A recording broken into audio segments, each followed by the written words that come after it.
Eternal Wedding Collections by Chungat Jewelry. ഇതെല്ലാം എന്റെ കല്യാണത്തിന് വാങ്ങിയതാ. വാവ്, ഇതെവിടുന്നാ? MV Chacko golden diamonds Angamaly. Chengamanad saint Antony's ദേവാലയത്തിലെ ഇടവക മധ്യസ്ഥനായ വിശുദ്ധ അന്തോണീസിന്റെയും പരിശുദ്ധ കന്യകാമറിയത്തിന്റെയും വിശുദ്ധ സെബസ്ത്യാനോസിന്റെയും സംയുക്ത തിരുനാൾ ജനുവരി 24, 25, 26 തീയതികളിൽ ആഘോഷിക്കും.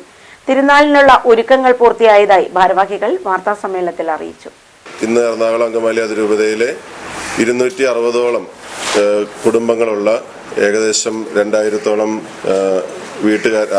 വീട്ടുകാരുമുള്ള അംഗങ്ങളുമുള്ള ഒരു ഇടവകയായിട്ട് ഇന്ന് സെന്റ് ആന്റണീസ് ഇടവക പുരോഗമിച്ചുകൊണ്ടിരിക്കുകയാണ്. ഈ അടുത്ത നാളുകളിലായിട്ട് ഇന്റർനാഷണൽ എയർപോർട്ടിന്റെയും മറ്റ് വ്യവസായ സ്ഥാപനങ്ങളുടെയും കമ്പനികളുടെയൊക്കെ സാമീപ്യം മൂലം ആളുകളുടെ എണ്ണം കൂടിക്കൂടി വരുന്ന ഒരു ഇടവകയും കൂടിയായിട്ടാണ് സെന്റ് ആന്റണീസ് ഇടവക മാറുക. ധാരാളം നവീകരണ പ്രവർത്തനങ്ങളും ഇവിടെ നടക്കുന്നുണ്ട്.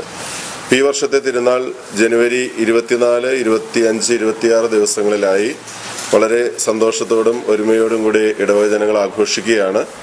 അതിന് മുന്നോടിയായി ഇവിടെയുള്ള ഒരുക്കങ്ങളൊക്കെ പൂർത്തിയായിക്കൊണ്ടിരിക്കുന്നു. അപ്പോൾ ആ കാര്യങ്ങളെക്കുറിച്ചിട്ടൊക്കെ പത്രമാധ്യമങ്ങളെ അറിയിക്കാൻ വേണ്ടിയിട്ടാണ് ഈ സമ്മേളനം ഇവിടെ വിളിച്ചുകൂട്ടിയിരിക്കുന്നത്. വിശുദ്ധ അന്തോണീസിന്റെ തിരുരൂപം ഇവിടെ വന്നതിന്റെ ചരിത്രം ഇപ്പോൾ പറഞ്ഞു കഴിഞ്ഞു. വിശുദ്ധ അന്തോണീസിനോടുള്ള വലിയ ഭക്തി ഇടവകയിൽ ധാരാളമായിട്ടുണ്ട്. അതോടൊപ്പം തന്നെ പരിശുദ്ധ കന്യാമറിയത്തോടും വിശുദ്ധ സെബസ്ത്യാനോസിനോടും പ്രാർത്ഥിച്ചുകൊണ്ട് നല്ലൊരു ആത്മീയതയിൽ വളരുന്ന ഒരു കുടുംബം എന്ന നിലയിൽ ഭിന്നതകളില്ലാതെ പോകുന്ന ഒരു ഇടവകയാണ് സെന്റ് ആന്റണീസ് ഇടവക. അപ്പോൾ തിരുനാൾ ഏറ്റവും ഭംഗിയായിട്ട് ആഘോഷിക്കാൻ എല്ലാ ഇടവകക്കാർക്കും സാധിക്കട്ടെ എന്ന് ആശംസിക്കുകയാണ്, പ്രാർത്ഥിക്കുകയാണ്. അതോടൊപ്പം നിങ്ങളുടെ എല്ലാവരുടെയും സഹകരണം പ്രതീക്ഷിക്കുന്നു. സന്തോഷമുണ്ട്. വൈദിക ജീവിതത്തിലെ 25 വർഷങ്ങൾ പൂർത്തിയാകാൻ പോകുന്ന ഈ വർഷത്തിൽ ഈ ഇടവകയിലായിരിക്കാൻ സാധിച്ചതിലും അതുപോലെ 50 വർഷത്തോളം ഈ ഭൂമിയിൽ ജീവിക്കാനായിട്ട് സാധിച്ചതിൻ്റെയൊക്കെ സന്തോഷത്തോടു കൂടി തന്നെയാണ്. ഇവിടെയുള്ള എല്ലാ നാനാജാതി മതസ്ഥരും നമ്മുടെ ഈ തിരുനാളിന് പങ്കെടുക്കുന്നതാണ്. കൊല്ലങ്ങളായിട്ട് കൂടുതൽ മറ്റുള്ള വിഭാഗം വന്നിട്ട് ചൊവ്വാഴ്ചകളിലെല്ലാം അന്തോണീസ് പുണ്യാളൻ്റെ ഇതിനെല്ലാം വന്ന് ഇത് ചെയ്യുന്നു. അതുകൂടാതെ അതിന് കാഴ്ചകൾ അർപ്പിക്കുക, അങ്ങനെയൊക്കെയുള്ളത് പഴയ ഒരു ചട്ടം പോലെ ചിലർ ചെയ്യുന്നുണ്ട്. പഴയ ആൾക്കാർ മുതൽ എല്ലാവരും വന്ന് ചെയ്തുകൊണ്ടിരിക്കുന്ന ആൾക്കാരാണ്. അതുകൂടാതെ ഇപ്പം ഞങ്ങളെ സംബന്ധിച്ചോളം ഞങ്ങൾക്ക് ഈ ഒരു അവസരം ഇപ്പം അച്ഛനായിട്ട് വന്നു ആ സമയത്ത് ഇത് നടത്താൻ പറ്റിയതിൽ വളരെ സന്തോഷമുണ്ട്. ഞങ്ങൾ ഇങ്ങനെയുള്ളൊരു പ്രവർത്തനങ്ങൾ മാത്രം അല്ല ഉദ്ദേശിക്കുന്നത്. ഇനിയുള്ള മുന്നോട്ടുള്ള ഇതിനകത്ത് യങ്സ്റ്റേഴ്സിന് യൂത്തിന് ആയിട്ടുള്ള കാര്യങ്ങൾ ചെയ്യാനുള്ളത്, ജോലി സാധ്യതയ്ക്കുള്ള ഇതുണ്ട്, പല കുട്ടികൾക്കുള്ള സ്കോളർഷിപ്പ് അങ്ങനെയൊക്കെയുള്ള കാര്യങ്ങൾ ചെയ്യാനുള്ളത്. പിന്നെ ഏജ്ഡായിട്ടുള്ള ആൾക്കാർക്ക്, വയസ്സായിട്ടുള്ള ആൾക്കാർ, അവരാണ് ഇപ്പം നമ്മൾ കുറച്ച് അവഗണന കൊടുക്കുന്നത്. അങ്ങനെയൊക്കെയുള്ള കാര്യങ്ങൾ കൂടി ഞങ്ങൾ അതിനകത്ത്. കൊടിയേറ്റ ദിവസത്തിൽ വിശുദ്ധ കുർബാന, പ്രസംഗം, ലതീന്, നൊവേന എന്നിവയുണ്ടാകും. 25-ന് വീടുകളിലേക്ക് അമ്പെഴുന്നള്ളിപ്പ്, പ്രസുതൻ തിവാഴ്ച, ആഘോഷമായ പാട്ടുകുർബാന, ആഘോഷമായ പ്രദക്ഷിണം, ആകാശവിസ്മയ കാഴ്ചകൾ ഒരുക്കും.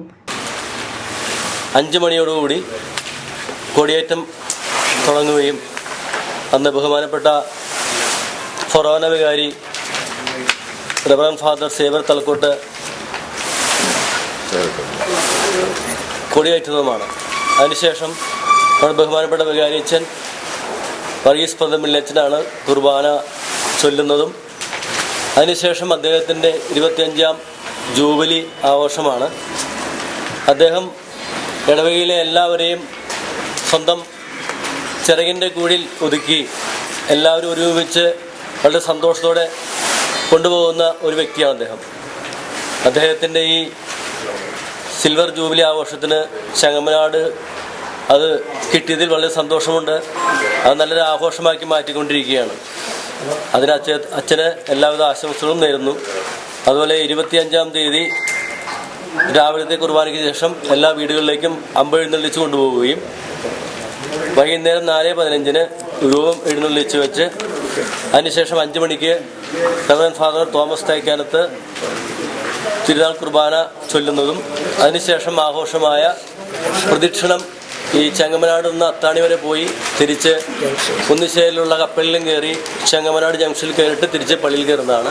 തിരുനാൾ ദിനത്തിൽ ഫാദർ ബോസ്കോ ഞാളിയത്ത് ആഘോഷമായ പാട്ടുകുർബാനയ്ക്ക് കാർമ്മികത്വം വഹിക്കും.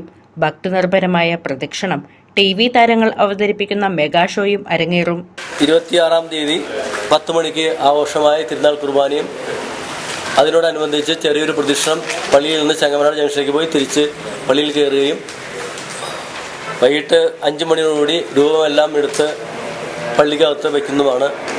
പിറ്റേ ദിവസം തിങ്കളാഴ്ച എല്ലാ മരിച്ചവരെയും ഓർമ്മിപ്പിക്കുന്നതിനുള്ള ഒരു മരിച്ചവരുടെ കുർബാനയും കഴിഞ്ഞ നമ്മുടെ തിരുനാൾ ആഘോഷങ്ങളെല്ലാം കൊടിയിറങ്ങുന്നതാണ്. 24-ാം തീയതിയാണ് ജൂബിലിയുടെ ആഘോഷങ്ങളെല്ലാം വൈകുന്നേരം തീരുമാനിച്ചിരിക്കുന്നത്. അപ്പോൾ അതിന് വേണ്ടിയിട്ട് അത്യാവശ്യം നമ്മളിവിടെ ഒരു സമ്മേളനം അറേഞ്ച് ചെയ്തിട്ടുണ്ട്. അതിനുശേഷം സ്നേഹവിരുന്നും ഉണ്ട്. എല്ലാവരും പങ്കെടുക്കുക, എല്ലാവരുടെയും സംബന്ധിക്കാൻ വേണ്ടി പ്രത്യേകം ക്ഷണിക്കുന്നു. പിന്നെ ഈ പെരുന്നാളും അച്ഛൻ്റെ ജൂബിലിയൊക്കെ ആരംഭിച്ച് എല്ലാവരുമായിട്ടൊന്ന് കാണുക, എല്ലാവരുമായിട്ട് സഹകരിക്കുക എന്നുള്ളതാണ് നമ്മുടെ ഇത്. കാരണം എല്ലാവർക്കിടെയും നമ്മൾ ഇവിടെ ഈ പള്ളിയെ സംബന്ധിച്ച് നോക്കുമ്പോൾ ഇത് വളരെ ചെറിയ പള്ളിയായിട്ട് തുടങ്ങി ഇപ്പോൾ ഇത്രയായി 100 വർഷത്തിലേക്ക് എത്തുകയാണ്. നമ്മളതൊരു വിപുലമായിട്ട് ആഘോഷിക്കണമെന്നുള്ളൊരു ആഗ്രഹത്തിലാണ് നിൽക്കുന്നത്.